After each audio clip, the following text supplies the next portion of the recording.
구약성경 열왕기하서 9장 14절에서 26절입니다. 하나님께서 엘리사 선지자에게 매우 중요한 명령을 내립니다. 현재 북이스라엘의 왕이 요람인데 그 요람의 군대 장관인 예후에게 기름을 부어서 왕이 되게 하라는 것입니다. 엘리사는 하나님의 말씀대로 한 청년을 보내서 그에게 기름을 붓게 합니다. 한 나라의 왕이 2명이 된 것입니다. 만일 예후가 북이스라엘의 왕의 자리에 앉고자 한다면 이것은 목숨을 걸어야 하는 일입니다. 이것은 분명한 반역입니다. 요람 왕을 제거해야만 됩니다. 때마침 저 아람의 하사엘 왕이 이스라엘을 공격합니다. 북이스라엘은 그 당시 길르앗 라못을 지키기 위해서 전쟁을 합니다. 그때 전쟁에 왕도 참여하고 군대 장관이었던 예후도 참여를 합니다. 전쟁이 한참 일어나고 있는데 그때 요람이 큰 부상을 입습니다. 그가 어디로 갔는가 하면 가까운 성인 이스라엘로 가서 몸을 숨깁니다. 왕은 병상에 누워 있습니다. 이제 영향력도 약해졌습니다. 이때에 예후가 반란을 일으킵니다. 그 주변에 있는 장관들을 설득해서 자기의 정당성을 밝힙니다. 당시 군대 장관들은 이제까지 오므리 왕조와 그 뒤를 이은 아합과 그 아들들에게 이어지는 이 잘못된 정치에 대하여 염증을 느끼고 있던 때입니다. 예후는 신속히 군대를 돌려서 요람 왕이 있는 이스라엘을 향합니다. 그때 때마침 남유다의 아하시야 왕도 요람 왕이 부상을 입었다는 소식을 듣고 급히 이스라엘 성으로 들어옵니다. 그 요람이 사람을 예후에게 보냅니다. 전쟁이 어떻게 돼가는지 궁금해서입니다. 오늘 본문에 보면 무려 살륨이라는 말이 9번이 나옵니다. 평안하냐? 평안하냐? 지금 왕이 묻고 있는 평안은 뭡니까? 전쟁이 잘 되고 있는가? 이기고 있는가? 그걸 묻고 있는 것입니다. 예후는 지금 불안합니다. 평안하지 않습니다. 예후가 평안하려면 요람 왕을 제거해야 됩니다. 왕이 보낸 자들이 평안하냐 물으니까 예후가 말합니다. 그 평안이 나와 무슨 상관이 있는가? 오히려 반문을 합니다. 서로 입장이 다른 것입니다. 사람들마다 자기만의 평안을 원하죠. 한쪽의 평안이 한쪽에는 불안이 됩니다. 한쪽의 평안을 얻기 위해서는 한쪽이 제거되어야 합니다. 그것이 세상이 바라는 평안입니다. 예후는 왕이 보낸 사람이 도착할 때마다 평안의 소식이 있는가라고 물으면 무슨 상관이냐? 그러면서 왕이 보낸 자를 설득하여 자기를 따르게 만듭니다. 그래서 왕이 보낸 자들이 전부 예후의 편에 붙게 되어집니다. 사람을 보내는데 소식이 없습니다. 지금 자신은 부상을 당하여 꼼짝도 하지 못합니다. 그가 할 수 있는 일은 사람을 보내서 전황을 확인한 것밖에 없었습니다. 왕은 불안합니다. 분위기가 심상치 않습니다. 그럴수록 사람을 보내서 평안을 물어봅니다.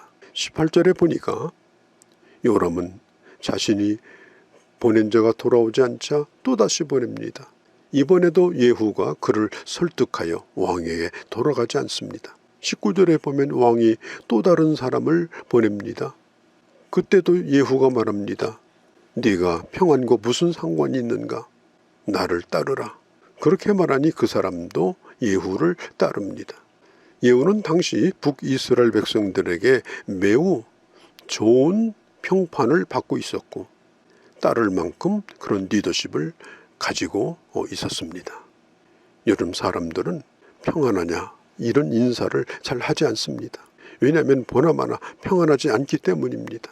평안하냐고 물으면 무슨 평안이냐? 당신이 말하는 평안이 뭐냐? 퉁명스럽게 되돌아옵니다. 지금 이 세상에는 평안이 없습니다. 그래서 누구도 평안을 말하지도 평안을 묻지도 않습니다. 지금 내가 가고 있는 길이 평안의 길입니까? 내가 지금 하고 있는 일이 평안한 일입니까? 무슨 상관인가? 이렇게 지금 예후와 같이 불안에 빠져 있습니까? 성경에 보면은 저 이스라엘 성을 지키는 파수꾼이 왕에게 보고를 합니다. 왕이요, 왕이 보낸 자가 이번에도 돌아오지 않습니다. 그런데 먼 데서 말이 달려오는데 그 말에 탄 자가 예후인 것 같습니다. 병거를 몰고 오는 모습을 보니까 예후가 분명합니다. 미친 사람처럼 몰고 옵니다. 성을 지키는 파수꾼이 말이 달려오는 것을 보면서도 예후인 것을 알아본 것을 보면 예후는 다른 군인과는 전혀 달랐습니다. 매우 뛰어났습니다. 격렬했습니다. 누구도 흉내낼 수 없을 정도로 강렬하게 병거를 몰았습니다. 벤허라는 영화를 보면 약 13분 동안 마차 경주 장면이 나옵니다. 대단히 웅장합니다. 바로 예후가 지금 마차를 몰고 오는 그 모습이 그러했습니다. 미친 듯이 몰고 온다고 파수꾼이 말합니다. 예후가 성에 가까이 온다는 말을 듣고 요람은 궁금하여 견딜 수가 없었습니다. 그래서 마침 저 남유다에서 병문안 차 왔던 유다왕 아하시아와 함께 따로 마차를 타고 예후를 맞으러 성 밖으로 나갑니다. 요람이 예후에게 첫 번째 묻는 질문이 평안하냐? 이것은 단순한 인사가 아니라 지금 전황이 어떤지, 일이 잘 되고 있는지 그걸 묻고 있는 것입니다. 그 왕을 만난 바로 그 장소가 어디냐? 예전에 그의 아버지 아합이 그의 백성 중에 하나인 나봇의 땅을 빼앗아서 자기 것으로 삼고 나봇을 죽였는데 그 나봇의 땅이 바로 지금 요람과 예후가 서 있는 그 땅입니다. 나봇의 땅은 하나님께서 주신 땅이니 절대로 왕이라 할지라도 양도할 수가 없습니다. 그런데 억지로 빼앗았습니다. 빼앗으며 나봇을 죽였습니다. 요람이 예후에게 평안하냐? 평안하냐 물으니까 요람이 생각지도 못했던 끔찍한 대답이 예후로부터 들려옵니다. 예후는 이렇게 말합니다. 내 어머니 이세벨이 들여온 우상들과 마술로 인하여서 이 나라가 지금 다 병들었는데 무슨 평안이 있겠는가라고 소리를 칩니다. 그때 낌새를 알아챈 요람이 급하게 마차를 돌려 도망을 치면서 유다 왕인 아하시아에게 소리를 칩니다. 아하시아여, 반역이다, 반역이다. 급히 말머리를 돌리려고 할 때에 예후가 쏜 화살이 번개처럼 날라서 요람의 등에 꽂힙니다. 그리고 심장을 꿰뚫고 배 앞으로 튀어나와 버렸습니다. 왕은 그가 타고 있는 병거 안에서 쓰러져 죽고 맙니다. 예후는 요람의 시체를 나봇의 밭에다가 던져버립니다. 이것은 열왕기 상서 21장에 엘리야가 아합에게 말하기를 나봇이 피 흘린 곳에 너도 피를 흘리리라. 그 피를 개가 핥아먹으리라고 한 그 예언처럼 예후가 한 것입니다. 아마도 예후는 엘리야가 예언을 하고 있을 때 거기에 군대 장관으로 있었을 것입니다. 예후는 엘리야의 예언을 기억하고 있었을 것입니다. 그리고 요람을 그 밭에 던져버립니다. 예후의 이런 행동들은 이것은 반역이 아니라 하나님의 명령을 집행하기 위해서 하나님의 심판을 집행하기 위해서 자신이 왕이 되었다고 하는 것을 백성들에게 지금 일깨워 주고 있는 것입니다. 이것은 단순한 구태타가 아니다. 하나님의 심판이라는 것을 알려주는 것입니다.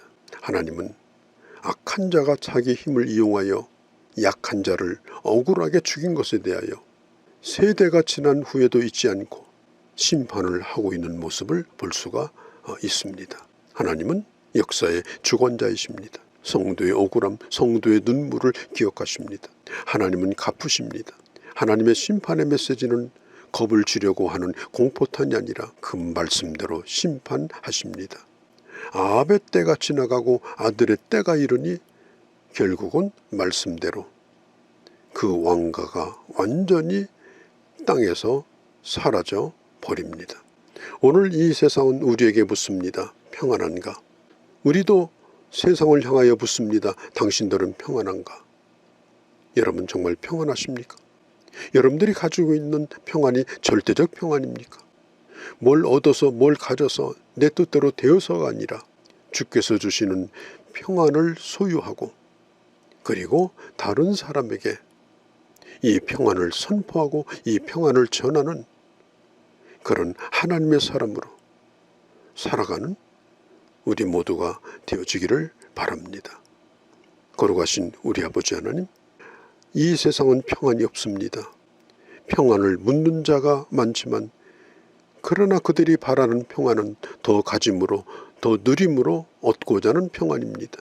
하늘에서 주시는 절대적 평안을 저희들에게 허락하여 주시고 평안의 길을 가게 하시고 평안한 일을 하게 하시고 그리고 이 평안을 세상을 향하여 선포하며 살아가는 저희가 되게 하여 주옵소서.